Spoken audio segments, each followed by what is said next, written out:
A já si myslím, že můžeme jít na to intro.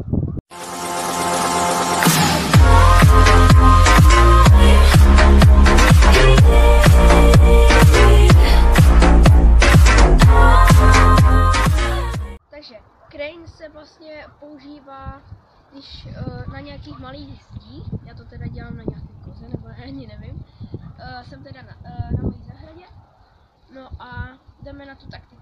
Takže já to teda sám osobně hodně používám a potom vám ještě řeknu, co vám můžu doporučit, to mám hodně rád. Tak jo, takže se rozeběhnete, to je hodně důležité, z levé nohy vlastně dopadnete na celou nohu a potom se úplně potom vyskočíte a jak jste ve vzduchu, tak si chystáte tu nohu a musíte to dát i nějak takhle, úplně vysoko prostě. Já to tady dělám málo, protože tady je to hodně malé. Takže špičky se odrazíte, dáte nohu, vlastně takhle na špičku a teďka vám doporučím to, že rukou se potom ještě podepřete. Ale je špatně, když vlastně se odrazíte ruku a potom nohu, nebo oboje naraz.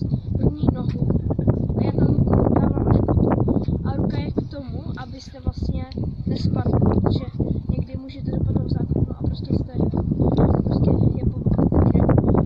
ruka je důležitá a umístění rukou, jak máte vlastně takhle tu polovinu, tak tu dáte na tu hranu.